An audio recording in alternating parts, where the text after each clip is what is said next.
Hello everyone, my name is Harley and welcome to TransByDef.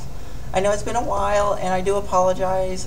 I have been working non-stop, overtime, it's crunch time, and a lot of things are going on lately, and so it's going to continue. I'm going to be posting like every so often, but I just want to give you guys a heads up. I do apologize, but anyways, a couple things is I actually got Invisalign, so I might be talking kind of weird. So I got like kind of a lisp. I'm getting used to it, but it's really good.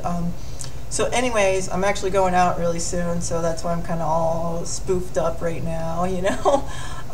So I'm gonna do whatever today, this topic, and I think I got it right, and if not, I do apologize. And I just want to give a shout out to Jenna for doing a lot of work behind the scenes and helping moving the TransByDef forward while I'm busy on my job and everything and all that stuff.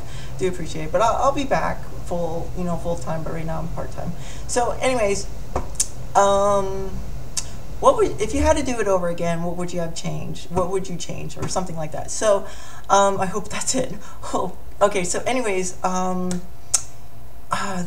been thinking about this, and I'm not gonna make it too long, but you know, it's actually kind of interesting because, you know, I felt like I'm actually in a good spot right now. I kind of wish I know a little bit more of where I'm gonna go in the future, but you never do know that.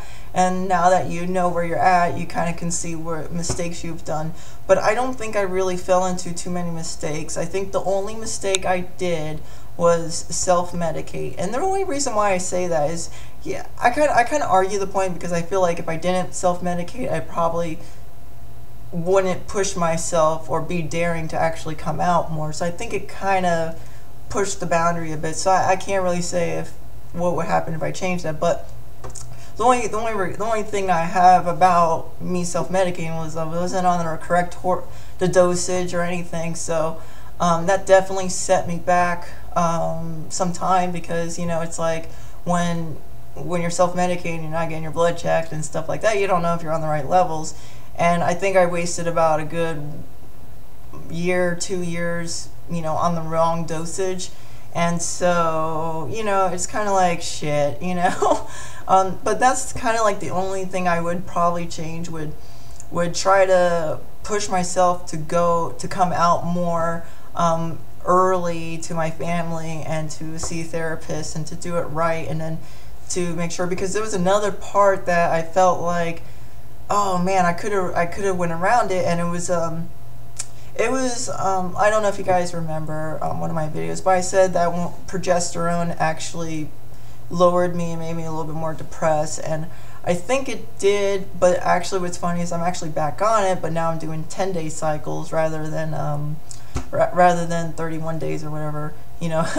But I do feel that I wasn't ready for that particular hormone, because that really gives you mood swings, and when you're kind of battling yourself with your gender dysphoria, you're not in a good spot, you know, adding that chemical hormone to your body, to your mind, it really can do a number on you. And like, I actually talked to the doctor to get me back on, and she did, and I told her, I said, you know, I have a feeling it was a lot of things, and I said, I feel like I'm ready for it. And sure enough, she put me on, and I've been doing it for like 4 or 5 months now, and I'm feeling fantastic. I haven't really been bothered, you know.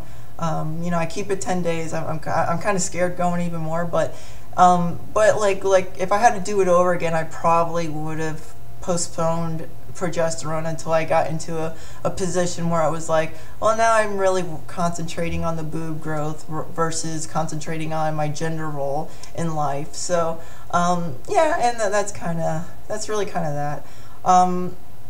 I can't think of anything else that I kind of would do over, but or change anything. I think I did a pretty good process. I probably would have came out early to my parents now that I know that they were okay with it. You know, but that could have changed. But obviously, one regret, you know, obviously everyone wants to kind of wish they came out early or transitioned early, but you know, don't sit on that regret, because you're just gonna kill yourself over it, you know. It's, I mean, not like that, but it's gonna it's gonna eat you up inside if you keep holding that as a regret. But I do want to say one thing, and I know it's kind of expanding the topic, and I'll end with this.